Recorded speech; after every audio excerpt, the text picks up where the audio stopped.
People in the restaurant turned their heads when the army general walked in, a woman known for her unmatched discipline, fierce reputation, and eyes sharp enough to silence an entire battalion.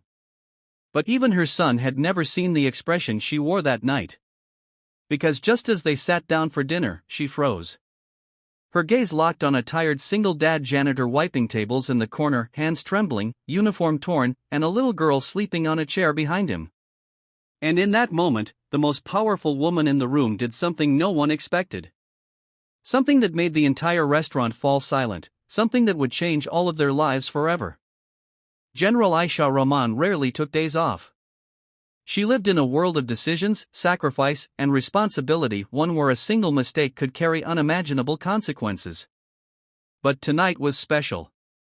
Tonight, she'd promised her teenage son, Daniel, a peaceful dinner together, just mother and son, no ranks, no salutes, no duty calls. They chose a small family restaurant, the kind where no one expected to see a decorated army general walking through the door. As they sat down, Daniel started telling her about school, about a debate competition, and about the anxiety he hid behind jokes. Aisha listened, her shoulders lowering for the first time in months. But her moment of peace ended the second she noticed the janitor in the corner. He moved slowly, almost painfully, pushing a mop that had seen better days. His uniform had patches stitched by hand, his shoes were worn to the bone, and his back carried a bend that came from years of struggle. What struck her wasn't his exhaustion, it was the little girl beside him. She sat quietly, hugging her knees, her eyes watching her father with the fear children only feel when they've seen too much hardship too early. Daniel followed his mother's gaze. "Mom, he looks tired." Aisha nodded slowly. "He looks defeated." The janitor accidentally bumped a chair, and a group of young men laughed loudly at him. One of them whispered something rude, something meant to hurt. The janitor lowered his eyes and apologized as if he were the one who did something wrong. Aisha's fingers clenched around her fork. She'd seen soldiers at war with more dignity than the way this man treated himself just to keep his job. But there was something else. Something familiar. His posture, the way his steps were silent, the way he kept scanning the room without knowing he was doing it. A trained habit. A soldier's habit. But why would a former soldier be working as a janitor with a child at his side? Aisha couldn't look away. The man's daughter tugged his sleeve. "Baba, can we go home? I'm hungry." He knelt down, cupping her face. "Just a little more cleaning, Mary John. Baba will get food soon." And that broke something inside the general. Daniel whispered, "Mom, are you okay?" "No," she said softly. "I'm not." She stood up. But she didn't walk toward the janitor. Not yet. Instead, she walked to the manager. People watched as the army general spoke quietly, her voice calm but commanding. The manager stiffened, nodded rapidly, and glanced toward the janitor with sudden guilt. The janitor didn't understand what was happening. He just saw the manager calling him, anger on his face. He froze, expecting to be scolded, or worse, fired. And just as he reached the counter, the manager said, "This lady wants to speak with you." He turned, nervous, and found a general standing in front of him. His breath caught. He straightened instinctively, almost saluting before stopping himself. "Ma'am. I'm sorry if I disturbed your dinner. I'll clean somewhere else."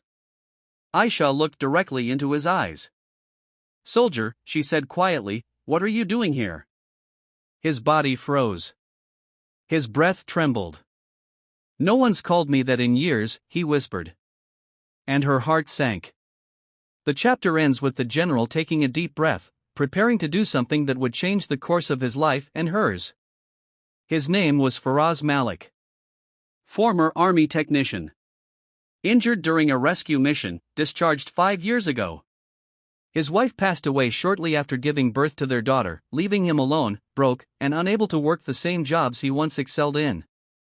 So he took anything he could: janitor shifts, odd jobs, late-night labor. As long as it helped him feed his little girl. He didn't complain. He didn't ask anyone for help. But hunger showed itself in the hollow of his daughter's cheeks. General Aisha listened quietly, her chest tightening with each word. Denial stood beside her, slowly realizing that the world held struggles far deeper than teenage fears. When Faraz finished speaking, he lowered his gaze again. "I'm sorry, General. I didn't mean to bother you. I'll get back to work." But Aisha didn't let him go. "Put down the mop," she ordered softly. He hesitated. "Not as a superior officer," she added. "As a mother." Faraz gently leaned the mop against the counter, confused and embarrassed. Aisha turned to the restaurant staff. "Bring them dinner. Everything they want. And prepare a takeaway bag for later." The staff blinked in disbelief. Faraz shook his head quickly. "Ma'am, no please. I can't accept charity." "This isn't charity," Aisha said. "This is respect. For a man who served his country and is still serving his child." Her voice shook slightly. Denial watched her with surprise. He'd only ever seen his mother strong, commanding, unbreakable. But now he saw something deeper, compassion shaped by years of watching soldiers break silently under the weight of their battles. Faraz's daughter smiled shyly when the food arrived. "Baba, can I eat?" Aisha nodded. "Eat as much as you want, sweetheart."